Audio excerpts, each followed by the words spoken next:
പുതിയൊരു വീഡിയോയിലേക്ക് എല്ലാവർക്കും സ്വാഗതം. ഇന്ന് തീരദേശ പാതയിലൂടെ ചെറിയൊരു ഡ്രൈവാണ് പ്ലാൻ ചെയ്തിരിക്കുന്നത്. ഒരുപാട് നാളായി കടലിൻ്റെ ഓരം ചേർന്നൊന്ന് വണ്ടി ഓടിച്ചിട്ട്. അപ്പോൾ അതിനായി ഇന്ന് തിരഞ്ഞെടുത്തിരിക്കുന്ന റോഡ് വെള്ളനാത്തുരുത്ത് മുതൽ വലിയഴീക്കൽ വരെയാണ്. ഒരുപാട് ദൂരമൊന്നുമില്ല, ഒരു 15 കിലോമീറ്റർ ചെറിയൊരു ഡ്രൈവ്. അപ്പോൾ ഈ വെള്ളനാത്തുരുത്ത് എവിടെയാണ് എന്ന് ചോദിച്ചു കഴിഞ്ഞാൽ കരുനാഗപ്പള്ളിക്ക് അടുത്തുള്ള ഒരു തീരദേശ ഗ്രാമമാണ്.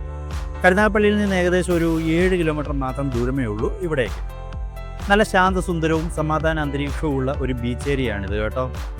തിരക്കിൽ നിന്നെല്ലാം മാറി ഒന്ന് റിലാക്സ് ചെയ്യാൻ ആഗ്രഹിക്കുന്നവർക്ക് പറ്റിയൊരു ബീച്ച് ഏരിയയാണ് ഇവിടെ. അപ്പം നമ്മൾ ഇവിടുന്ന് നേരെ യാത്ര തുടങ്ങുകയാണ്. കടലിൻ്റെ തീരത്തു കൂടി തന്നെയാണ് കേട്ടോ യാത്ര മുഴുവന്. ഈ റോഡ് ഇവിടുന്ന് നേരെ തോട്ടപ്പള്ളി വരെ കടൽ തീരം തന്നെയാണ് കേട്ടോ. അവിടുന്ന് NH-ലേക്ക് കയറി വേണം പിന്നെ ആലപ്പുഴയിലേക്കൊക്കെ പോകാൻ. നമ്മുടെ യാത്ര വലിയഴീക്കൽ വരെയുള്ളൂ. ഈ വെള്ളനാത്തുരുത്ത് മുതൽ അഴീക്കൽ വരെയുള്ള ഭാഗം ആലപ്പാട് പഞ്ചായത്തിൻ്റെ പരിധിയിൽ വരുന്നതാണ്. കടലിനോട് വളരെ ചേർന്ന് തന്നെയാണ് ഇവിടെ ആളുകളൊക്കെ താമസിക്കുന്നത്, വീടുകളൊക്കെ വെച്ചിരിക്കുന്നത് കടലിനോട് വളരെ ചേർത്തിട്ടാണ്. അങ്ങനെ നമ്മൾ ചെറിയഴീക്കൽ എന്ന് പറയുന്ന സ്ഥലത്തെത്തിയിട്ടുണ്ട്. ഈ വലത് സൈഡിൽ കാണുന്നതാണ് government vocational higher secondary school. ഈ റോഡൊക്കെ ഈ അടുത്ത ഇടയ്ക്ക് ടാർ ചെയ്ത് നല്ല വൃത്തിയാക്കി ഇട്ടിട്ടുണ്ട്. ഈ കടലിൻ്റെ സൈഡിലെല്ലാം ഒരുപാട് വീടുകളൊക്കെ ഉണ്ട്, നല്ല ഭംഗിയുണ്ട് അതെല്ലാം കാണാൻ. ഞാൻ ഇതുവഴി പോകുമ്പോൾ എപ്പോഴും കൂടുള്ളവരോട് പറയും, സ്വന്തമായി ബീച്ചുള്ള വീട്ടുകാരാണ് ഇവിടെ ഉള്ളത്. അവർക്ക് കടലിൻ്റെ പ്രശ്നങ്ങളും ദുരിതങ്ങളും ഒക്കെ ഉണ്ടെങ്കിലും പുറത്തുനിന്ന് കാണുന്നവർക്ക് ഇതൊക്കെ ഒരു കൗതുകമാണ്. എനിക്കൊക്കെ ഒന്ന് ബീച്ചിൽ വരണമെങ്കിൽ വീട്ടിൽ നിന്നൊരു 40 കിലോമീറ്റർ യാത്ര ചെയ്ത് ഇവിടെ വരെ എത്തണം.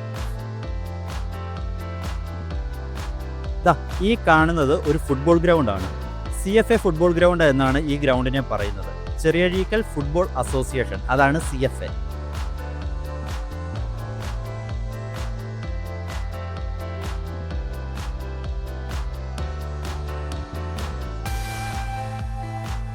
അവിടുന്ന് കുറച്ച് മുന്നോട്ട് വരുമ്പം കടലും റോഡും മുട്ടിമുട്ടി നിൽക്കുന്ന ഈ ഒരു ഏരിയ കണ്ടോ.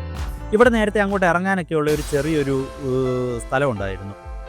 ഇപ്പോൾ കടൽ റോഡിലേക്കൊക്കെ കയറി വരാൻ തുടങ്ങിയപ്പോൾ ഇവിടെ പാറകളും പുലിമുട്ടുകളും ഒക്കെ കൊണ്ടിട്ട് അതൊക്കെ തടഞ്ഞിരിക്കുകയാണ്. തെങ്ങുകൾ കൊണ്ടും കാറ്റാടി മരങ്ങൾ കൊണ്ടും ഒക്കെ സമൃദ്ധമായ ഒരു തീരപ്രദേശം. അതിന് നടുവിലൂടെ വണ്ടി ഓടിച്ച് പോകുമ്പോൾ ഉണ്ടല്ലോ, അതിന് വേറൊരു വൈബാണ്. ഈ റൂട്ടിൻ്റെ ഏറ്റവും വലിയ പ്രത്യേകത നേരത്തെ പറഞ്ഞതുപോലെ തന്നെ ഈ കാണുന്ന തെങ്ങുംതോപ്പും കാറ്റാടി മരങ്ങളും ഒക്കെ തന്നെയാണ്. അതിനിടയിൽ ചെറിയ ചെറിയ ഗ്രൗണ്ടുകളും വീടുകളും അതിനപ്പുറം വിശാലമായ കടലുകളും ഒക്കെ ആകെ കൂടി ഉണ്ടല്ലോ. നമുക്ക് ഇതുവഴി പോകുമ്പോഴത്തേക്ക് നല്ലൊരു റിലാക്സ്, നമ്മുടെ മൈൻഡ് ഒന്ന് റിലാക്സ് ആവും ഈ കാഴ്ചകളൊക്കെ കണ്ട് ഇങ്ങനെ പോകുമ്പോഴത്തേക്ക്.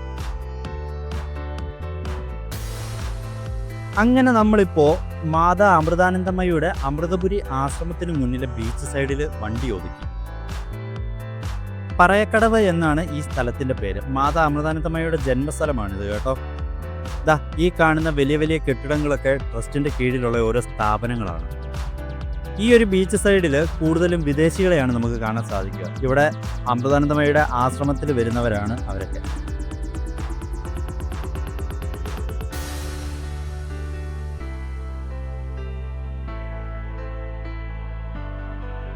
അവിടെ കുറച്ചു നേരം ഇരുന്നതിന് ശേഷം നേരെ വലിയഴീക്കൽ പാലം ലക്ഷ്യമാക്കി മുന്നോട്ട് പോവുകയാണ്. ഭയങ്കര രസമാണ് കേട്ടോ ഈ റോഡിലൂടെയുള്ള യാത്ര ചെയ്യാൻ. ബസ്സിലൊക്കെ ഇരുന്ന് പോവുകയാണെങ്കിൽ കടലിൻ്റെ വിശാലമായിട്ടുള്ള കാഴ്ച തന്നെ കാണാൻ സാധിക്കും. ഇതേ കരുനാഗപ്പള്ളിയിലേക്കും അഴീക്കലേക്കും തോട്ടപ്പള്ളിയിലേക്കും ഒക്കെ ബസ്സുകൾ ഒരുപാടുണ്ട് കേട്ടോ. പിന്നെ ഇവിടുത്തെ ഏറ്റവും വലിയൊരു പ്രശ്നം എന്ന് പറയുന്നത് കടലാക്രമണമാണ്. കടൽക്ഷോഭമുള്ള സമയത്ത് ഈ സൈഡിലൊക്കെ ഇട്ടിരിക്കുന്ന പാറയുടെ മുകളിൽ കൂടെ തിരയടിച്ച് വെള്ളം ഈ റോഡിലൊക്കെ വരാറുണ്ട്.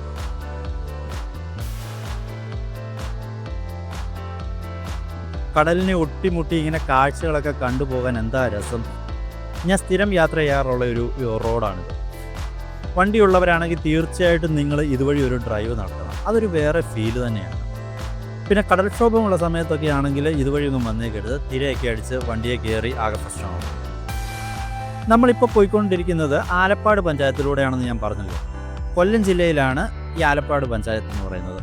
2004 സുനാമിയിൽ കേരളത്തിൽ ഏറ്റവും കൂടുതൽ നാശനഷ്ടമുണ്ടായ ഗ്രാമമായിരുന്നു നമ്മളിപ്പോൾ ഈ പോയിക്കൊണ്ടിരിക്കുന്ന ആലപ്പാട് പഞ്ചായത്ത്. അന്ന് ഒരുപാട് പേർക്ക് ഇവിടെ ജീവൻ നഷ്ടമാവുകയൊക്കെ ചെയ്തു. സുനാമിയിൽ മരണപ്പെട്ടവർക്കായി ഒരു സ്മാരകമൊക്കെ ഇവിടെ പണിയെഴുപ്പിച്ചിട്ടുണ്ട്. പിന്നെ ഈ പ്രദേശങ്ങളിലെല്ലാം കരിമണൽ ഖനനം വ്യാപകമായി നടക്കുന്ന ഒരു സ്ഥലമാണ്. ഇവിടുത്തെ മണൽ ശ്രദ്ധിച്ചാൽ നിങ്ങൾക്കറിയാൻ പറ്റും, ചുരുക്കം ചില സ്ഥലങ്ങൾ ഒഴിച്ച് ബാക്കി എല്ലായിടത്തും നല്ല കറുത്ത മണലുകളാണ്. ഇപ്പം നമ്മൾ വലിയഴീക്കൽ പാലം അടുക്കാറായി. ഇവിടുന്നാണ് പാലം തുടങ്ങുന്നത്. ഈ പാലം അത്ര നിസാരനല്ല കേട്ടോ. ഏഷ്യയിലെ തന്നെ രണ്ടാമത്തെ ഏറ്റവും വലിയ പാലമാണിത്. ഒന്നാമത്തേത് ചൈനയിലുള്ള ഏതോ ഒരു പാലമാണ്, ഏതോ ഒരു ചവോദ്യന്മൻ എന്നോ മറ്റോ ആണ് ആ പാലത്തിൻ്റെ പേര്. ഇതിനപ്പുറം ആലപ്പുഴ ജില്ലയാണ്. അപ്പോൾ ഈ പാലത്തെക്കുറിച്ച് പറയുകയാണെങ്കിൽ ആലപ്പുഴ ജില്ലയിലെ ആറാട്ടുപുഴ ഗ്രാമപഞ്ചായത്തിൻ്റെ തീരപ്രദേശമായ വലിയഴീക്കലിനെയും കൊല്ലം ജില്ലയുടെ ആലപ്പാട് ഗ്രാമത്തിലെ അഴീക്കൽ ബീച്ചിനെയും തമ്മിൽ ബന്ധിപ്പിക്കുന്ന പാലമാണ്. Tension steel bar concrete technology ഉപയോഗിച്ച് പണിത ഏഷ്യയിലെ ഏറ്റവും നീളമേറിയ ബോസ്ട്രിംഗ് പാലം ഇവനാണ് കേട്ടോ. ബോസ്ട്രിംഗ് എന്നാൽ വില്ലിൽ കെട്ടുന്ന ചരടിനെ പറയുന്ന പദമാണ്. വില്ലുപാലം എന്ന് പറയും. ഇതിൻ്റെ ഡിസൈൻ കണ്ടോ? വില്ല് പോലെ വളച്ച് അതിൽ നിന്നും താഴേക്ക് സ്ട്രിങ്സ് കണക്ട് ചെയ്യുന്ന ഡിസൈനാണ് കൊടുത്തിരിക്കുന്നത്. PK അരവിന്ദൻ എന്നയാളാണ് ഇതിൻ്റെ ഡിസൈനർ. 1200 മീറ്റർ നീളവും 13 മീറ്റർ വീതിയും 36 മീറ്റർ ഉയരവും ഉണ്ട് ഈ പാലത്തിന്. 2016 ആരംഭിച്ച നിർമ്മാണ പ്രവർത്തനം 146 കോടി രൂപ ചെലവഴിച്ച് 2022 മാർച്ച് 11 ഉദ്ഘാടനം ചെയ്തു. 3 വർഷമേ ആയിട്ടുള്ളൂ ഇത് ഓപ്പൺ ആയിട്ട്. കാലിഫോർണിയയിലെ സാൻ ഫ്രാൻസിസ്കോയിലുള്ള ഗോൾഡൻ ഗേറ്റ് എന്ന പാലത്തിൻ്റെ ഒരു കളർ തീമാണ് ഈ പാലത്തിനും കൊടുത്തിട്ടുള്ളത്. അങ്ങനെ പാലമൊക്കെ കയറി ഇപ്പുറത്ത് എത്തുമ്പോൾ ലൈറ്റ് ഹൗസ് കാണാം. അതിന് മുകളിൽ നിന്ന് ഈ പാലത്തിൻ്റെയും ബീച്ചിൻ്റെയും ഒക്കെ വ്യൂ ഉണ്ടല്ലോ, വേറെ ലെവലാണ്. ഇവിടെ നിന്ന് ഇടത്തേക്ക് പോയ ലൈറ്റ് ഹൗസും വലിയഴീക്കൽ ബീച്ചും, വലത്തേക്ക് പോയാൽ ആലപ്പുഴ എറണാകുളം. നമ്മൾ വലത്ത് കയറി കുറച്ചുകൂടി മുന്നോട്ട് പോയിട്ട് വരാം. ഇത് കണ്ടോ, കടലും റോഡും തമ്മിലുള്ള അകലം കണ്ടോ? ഒന്നുമില്ല, കുറച്ച് മണ്ണ് നിറച്ച ചാക്കുകളാണ് ഒരു തടയണയിട്ടിരിക്കുന്നത്. ഈ റോഡിലെല്ലാം തിരയടിച്ച് കയറി മിക്കപ്പോഴും മണലിൽ പൂണ്ടായിരിക്കും റോഡുള്ളത്. ബൈക്ക് യാത്രികർ ശ്രദ്ധിച്ച് പതുക്കെ പോയില്ലെങ്കിൽ സ്കിഡായി വീഴാനുള്ള സാധ്യതയുണ്ട്. മുമ്പ് 2 തവണ ഞാൻ വീണിട്ടുണ്ട്. അനുഭവം ഗുരു എന്നാണല്ലോ.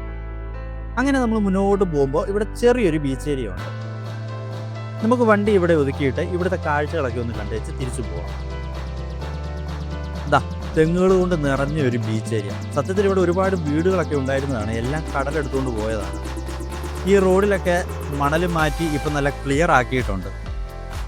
കടലാക്രമണത്തിൽ പൊട്ടിപ്പൊളിഞ്ഞ ഒരുപാട് വീടുകളുടെ അവശിഷ്ടങ്ങൾ ഇവിടെ നമുക്ക് കാണാൻ സാധിക്കും കേട്ടോ.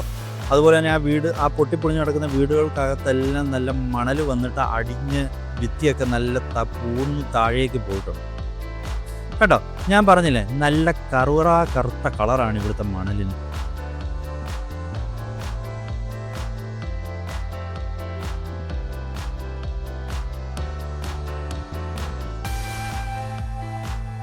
അങ്ങ് നമ്മൾ വന്ന വഴിയെ കൂടെ വണ്ടികളൊക്കെ പോകുന്നത് കാണാം. ഇവിടെ ഇപ്പം ഇച്ചിരി കടലിൽ പുറമോട്ട് ഇറങ്ങി കിടക്കുകയാണ്, പക്ഷേ കടലിൽ നല്ലപോലെ കയറി വരുന്ന സ്ഥലമാണിത്.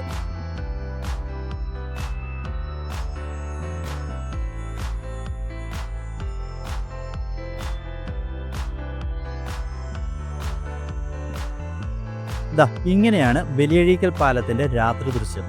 നല്ലൊരു വ്യൂ ആണ്, നല്ല ഭംഗിയാണ്. രാത്രിയിലൊക്കെ ഇതിൻ്റെ മുകളിൽ നിന്ന് ആൾക്കാർ ഫോട്ടോ എടുക്കാനും ഒക്കെ ഒരുപാട് തിരക്കുള്ള ഒരു പാലമാണ്. ആ തിരക്ക് കാരണം തന്നെ ഒരുപാട് പ്രശ്നങ്ങളും ബ്ലോക്കുകളും ഒക്കെ അവിടെ സ്ഥിരം ഉണ്ടാകാറുണ്ട്. അപ്പം ഇത്രയൊക്കെ ഉള്ളൂ ഇന്നത്തെ വീഡിയോയിൽ. പുതിയ കാഴ്ചകളുമായി കാണുന്നത് വരേക്കും ബൈ.